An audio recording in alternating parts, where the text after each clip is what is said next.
Hey traders, this is Christian from Hertz Tribeca Trade Group with your end of day recap for Wednesday.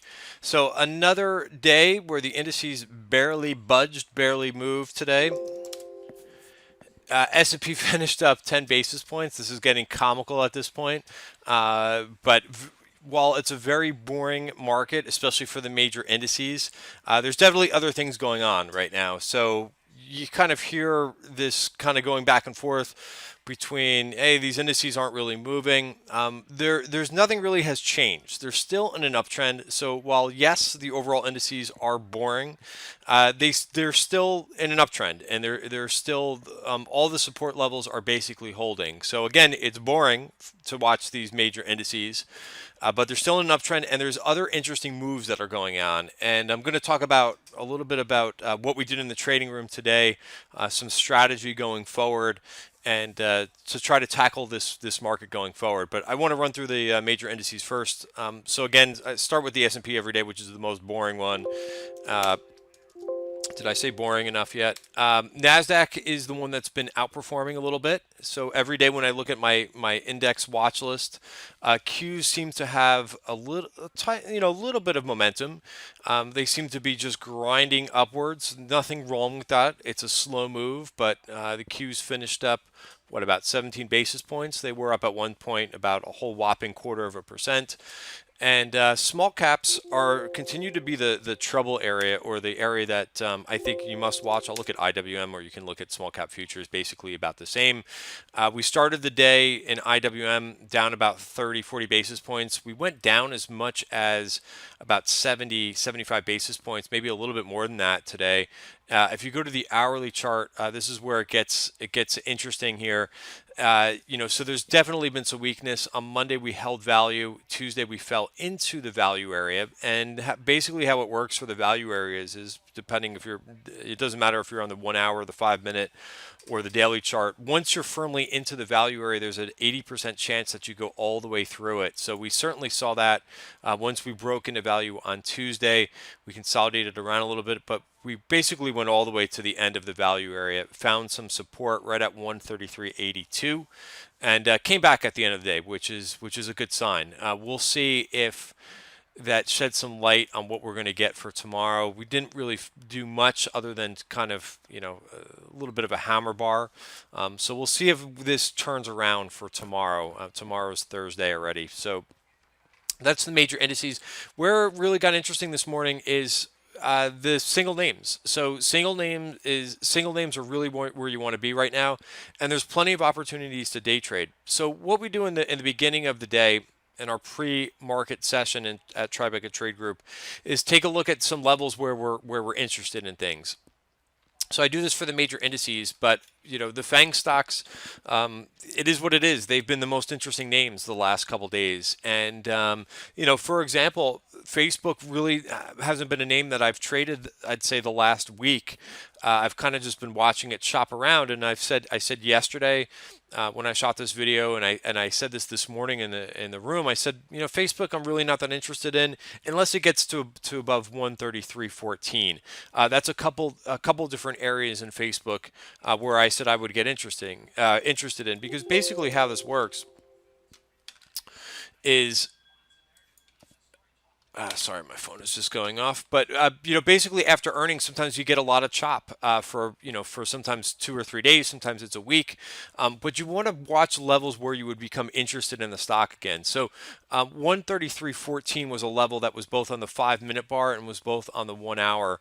And I got my alert. What's the beauty about trading these days is you could set alerts in your trading systems for where you care. You don't have to sit and watch these names every day.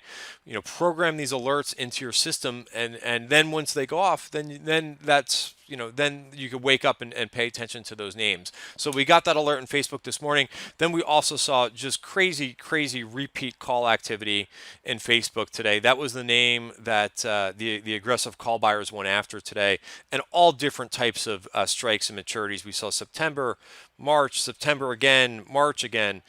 We saw a lot of monthly and short dated weekly because then the momentum players come into the market. So Facebook was the name of the day for the FANG stocks. I'm going to talk about BABA as well because that was the other name that we played very successfully today as well.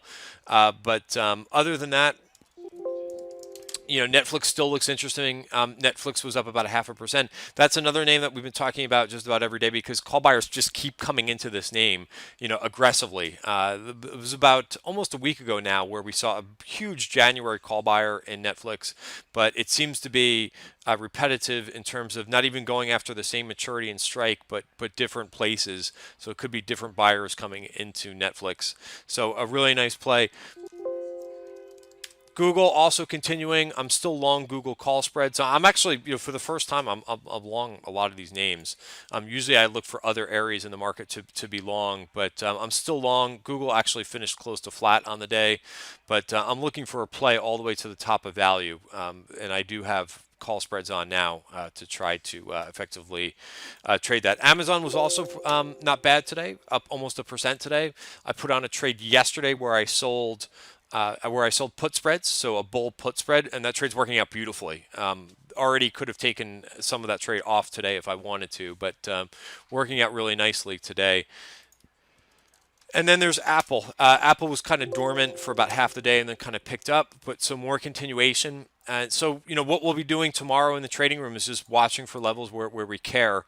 Apple's looks like it's going to open up. Well, we'll see for tomorrow, but above the 5-minute value area. Facebook, considering all the activity today, I'll be really interested to see if we get some continuation tomorrow. Where I'm going to care, and I'll go over this tomorrow morning as well, but in Facebook, where I'm going to care about this is, my alert will be a little bit north of 134.40. That's the 5-minute value area. We're going to be above value now for all other time frames. We're going to be above on the hourly as well. So you really have to pay. Once you start to get above those levels on the daily chart and on the hourly chart, you got to look at the 5-minute chart and say, where do you care for a move higher? But this has been, really nice in terms of what we've been doing where, I didn't even put on one swing trade today. There's been plenty of opportunities, even though the market has been shopping around. There's been opportunities to day trade every day, and that's my job at Tribeca Trade Group is just to try to find these names that are going to have the momentum and are going to trend for the day.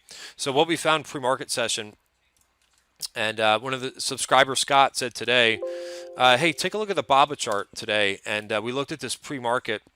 This is another name that had good earnings, but has just been chopping around and kind of digesting that gap up move. And, this was a perfect setup today. It's been hanging around right at the top of value and just waiting for a day where buyers were going to return to this thing. So we set our level that we care about right above today's value area, which was right around, I think I put my limit around 101.45 just to make sure that we were going to be above it. First 5-minute bar closed above value, and you even had a chance if you missed the 5-minute bar on this little move down here, and then up and away we went for the day. So really, really strong. The whole China internet group, I sent this chart out around a couple days ago. There's only one China internet ETF. It's KWEB, KWEB. And that also kind of looks similar to the BABA chart, but it's got hit pretty hard back in October and November, but it's been making some nice strides here, and I think this thing can continue on here. We've got these version point of controls way up here, so I think we've got some open road in this group. Another name, so we played BABA today, we played Facebook, just awesome day today in the trading room. The other name that I put on yesterday was Baidu. We saw a little bit of call activity in Baidu, and Baidu another strong day, plus 1.8 plus 1.9%. It was right on the top of value. I hung in it. You could see the nice buy signal on our Raptor indicator, and this was an awesome trade. This one I made into a call spread because the option premium is so high. But so we're catching the momentum where there's a lot of sectors and a lot of groups of stocks, especially in the U.S., just don't have the momentum right now, but there are certain pockets of the market that do, and we're finding those on a daily basis. Other than that, just to kind of go over some other things that went on in the market today, bonds were really well bid today.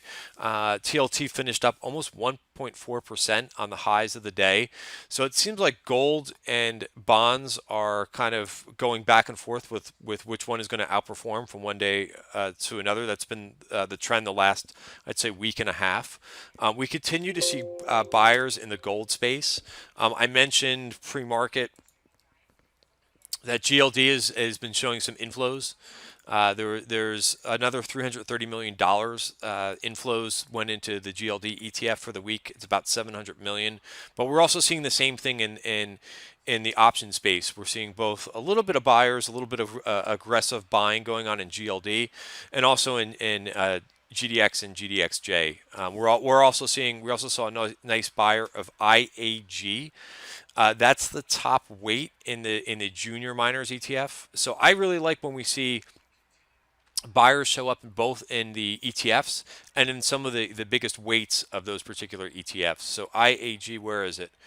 Here it is, 7,000 of the March. This is a penny stock, so you don't necessarily need to play this name through options, considering the price of the stock. But again, always good to see aggressive option activity in both, some of the bigger components of an ETF and in the ETF itself. You could see if I bring up GDXJ. You could see that IAG is actually the biggest weight, 5.5% in this junior miners ETF. Other than that, just a couple names that just had some interesting option activity. CTSH, I believe these were bought. I'm going to check the open interest tomorrow. This name had really good earnings, so nice move up today, CTSH.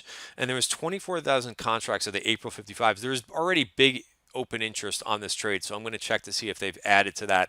I think they did. My hunch is that they did add to it. A couple other trades that were interesting: repeat buyer in ARNC. A little bit of energy buying on the dip today. I think it's always interesting when they buy energy names when crude is weak. It's very easy to tell when energy is ripping to the upside and momentum players come in and start playing small cap names in the energy space. But it's more interesting to me when oil is down and we see what names big call buyers come into when a group is actually down. We saw this a little bit in financials. Financials were down because of interest rates. So KBE, KRE were both down about 1% today. We saw a little bit of buying in Citigroup. Not a ton of buying in the financials, but a little bit of buying in Citigroup. Goldman will remain on my watch list. I am long call spreads in Goldman, but I'm waiting for it to come in a little bit more before I add to that position. Another interesting play for the day, Monster. Coca-Cola has earnings tomorrow. We saw Monster calls, short-dated calls that were purchased today. I did tack on a trade. I put a call spread on for Monster. Maybe there's something that's going on tomorrow for Coca-Cola earnings, possibly why that they bought Monster calls today, a name that we really haven't seen too much activity in lately. A nice block of Visa June calls that also went up. And then some of the frequent offenders. We saw a little bit of Apple call buying today, and some AMD call buying as well. So that's it for today. If you haven't joined or if you haven't checked us out before, TribecaTradeGroup.com. Go ahead and get involved in our live trading room as well as our live chat room at TribecaTradeGroup.com. Again, we have a promotion half off the first month, so you can check us out for like under $70 a month. Not a big deal, but check us out. I think you're really going to like it. And again, we try to find the names that have momentum every day, and then the names that are trending in a trendless market, which is what we've seen the last couple of weeks. So again, thanks for watching the video and have a great evening.